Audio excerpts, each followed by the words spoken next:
इलाही साहब, ये जो आज मीटिंग हुई है इंटेलिजेंस चीफ्स की, उसमें ये तय किया गया है कि अफगानिस्तान को तनहा ना छोड़ा जाए, उनको हेल्प किया जाए।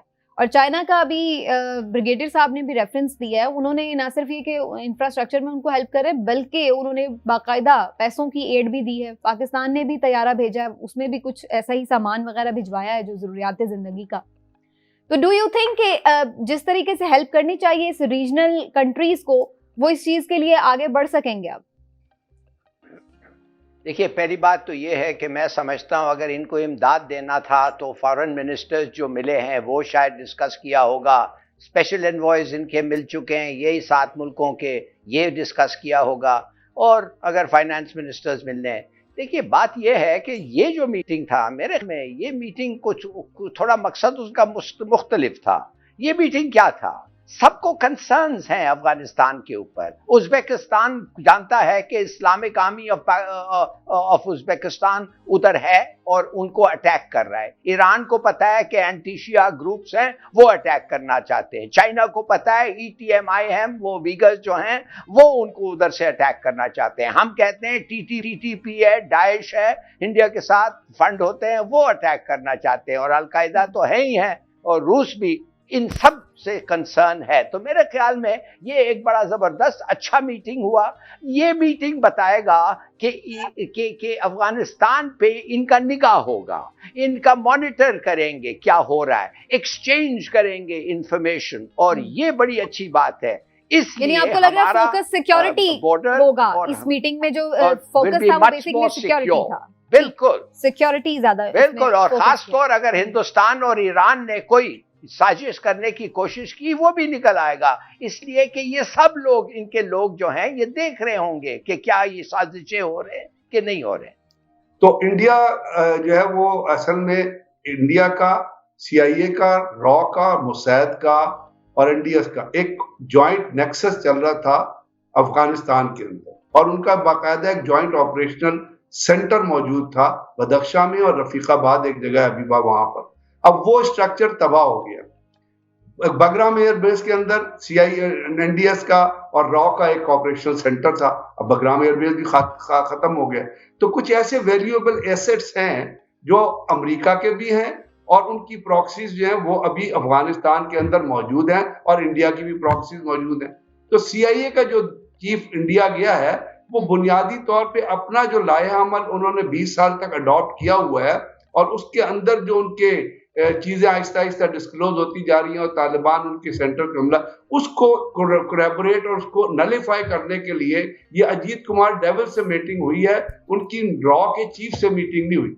दूसरी चीज, पाकिस्तान के अंदर पाकिस्तान का लिंकेज, जैसे मैंने आपको बताया, ट्रेड के हिसाब से भी है, गवर्नेंस के हिसाब से भी है, स्ट्रक्चर के हिसाब से भी है, सिस्टम के हिसाब से भी है, ज्योग्राफिकल कंटिन्यूटी के हिसाब, और सबसे बड़ा ना ETIM जो है वो अभी फाल है, वो रिडंडेंट हो चुकी है, वो खत्म हो चुकी है, उसके स्ट्रक्चर जो है वो मौजूद नहीं है, लेकिन फेयर एक रहता है चाइना को।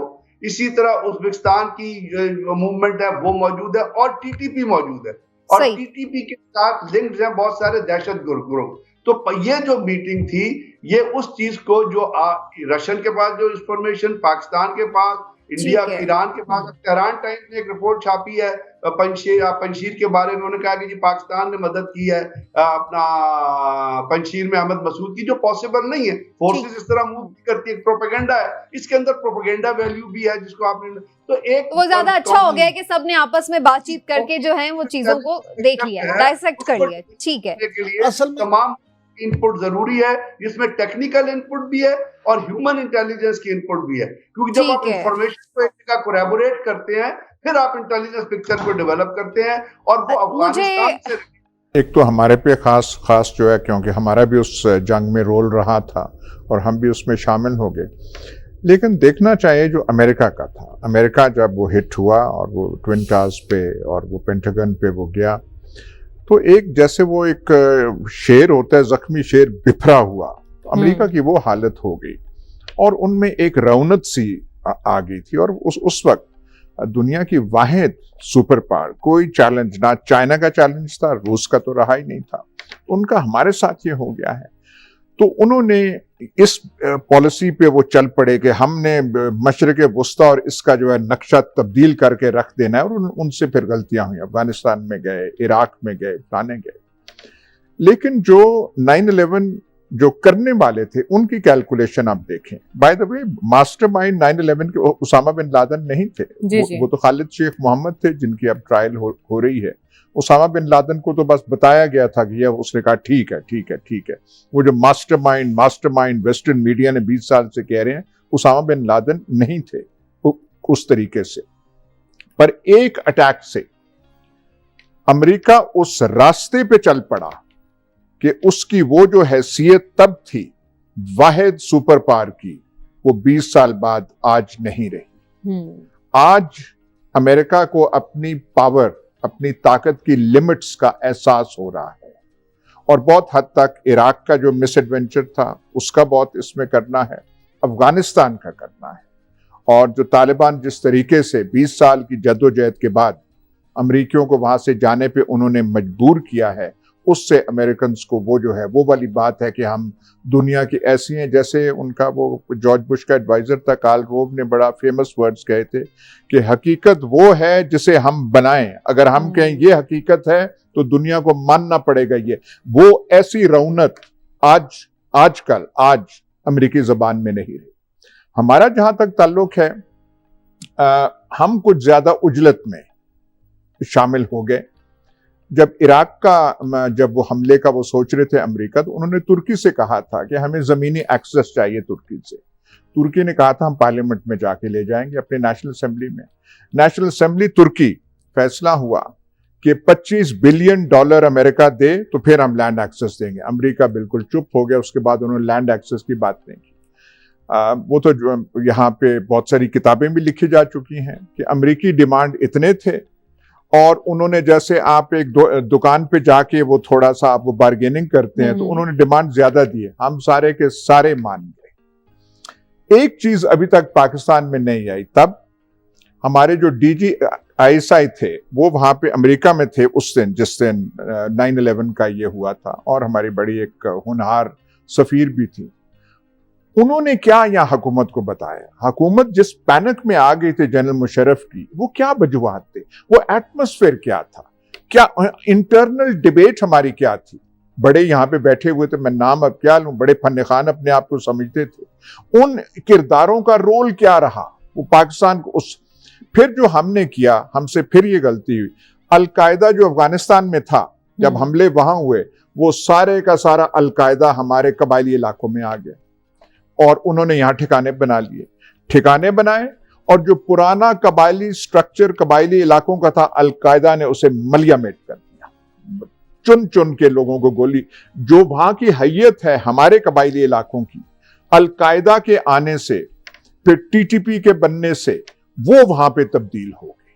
वो हमें वो समझने में, उस खतरे को समझने में हमने, रियासत पाकिस्तान ने बहुत देर की, और उसमें एक शाख उनकी स्वात में चली गई। अब स्वात वाला काम जो है वो रेडियो स्टेशन से शुरू हुआ था।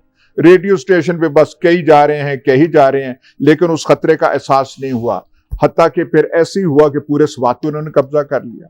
तो अमरे मजबूरी फिर ऑपरेशन स्वात का करना पड़ा, साउथ वजीरिस्तान का करना पड़ा, लेकिन नॉर्थ वजीरिस्तान में जाने से फिर हिचकिचाहट आ गई। कियानी साहब नहीं गए, वो फिर जनरल राहिल शरीफ के जमाने में हुआ। हम बेशक कहते रहे कि सिविलियंस भी हैं, हुकूमत होती है, फलाना होता है, पर ये फैसले वहां पे हुए थे, तो हमें फिर नुकसान उसका बहुत उठाना पड़ा। ठीक है, हमने इस हमले में काफी नुकसान उठाया, लेकिन सलमान साहब आप क्या कहेंगे, इन 20 सालों में हमने क्या खोया और सबक क्या हासिल किया? देखें, बात यह है कि जो ताकत होती है उसका एक अपना नशा होता है, लेकिन जो फैसले बौखलाहट में और झुंझलाहट में किए जाएं, उसका एंड अच्छा नहीं होता। जैसे भी जिक्र किया गया है कि उस वक्त सिर्फ अमेरिका नहीं था, उस वक्त सारी दुनिया, हम भी उनके साथ थे, और अफगानिस्तान के पहाड़ों को अमेरिका समझता था कि उसकी छतरी तले अब चलना पड़ेगा, लेकिन ऐसा नहीं हुआ। और मैं समझता हूँ कि उन्होंने 9/11 के वाक़यात की अगर संजीदगी से तहकीकात की होती तो शायद इस अंजाम से 2-4 ना होना पड़ता। तारीख 2 रकम हुई है। एक तारीख वो रकम हुई है जिसमें रशिया ने आके अफगानिस्तान पर कब्जा किया, रातों रात उसकी फौजें वहाँ पर गईं, और हमने भी ये समझा कि ये इनकी पेशकदमी हमारे लिए भी खतरनाक है। अमेरिका भी साथ जाके खड़ा हो गया। और मैं हमेशा मिसाल दिया करता हूँ हिलरी क्लिंटन की, कि उस वक्त जो तबाही और बर्बादी अफगानिस्तान के अंदर हुई तो उसने कहा कि हम यहाँ पर जो कुछ हुआ है इसके जिम्मेदार हम भी हैं। दूसरी तारीख ये रकम हुई 9/11 के वाकयात के बाद, कि वो ताकत के नशे में सरशार जब उन्होंने हमला किया और हमें भी एक टेलीफोन कॉल आई और ये दुरुस्त कहा गया, तारीख तो यही है कि कौन सी पार्लियामेंट, और मुझे याद पड़ता है उस वक्त भी जनरल मुशर्रफ साहब ने मुशावरती अमल शुरू किया था, लेकिन फैसला वो पहले कर चुके हुए थे। मैं नहीं कह रहा कि उनके अजीज जनरल शाहिद अजीज अपनी किताब में लिखते हैं कि आपने फलां चीज़ भी दे दी और फलां चीज़ भी दे दी। बात यह कि जो अफराद के फैसले होते हैं वो हमेशा गलत होते हैं, इज्तिमाई फैसले जो होते हैं वो दुरुस्त होते हैं। फिर हुआ क्या, हमने उन्हें अपनी फ़ज़ाएँ भी दे दी, हमने राहदारियाँ भी दे दी और सब कुछ, यहाँ से जहाज़ उनके उड़ते थे और जाकर हमला आवर होते थे।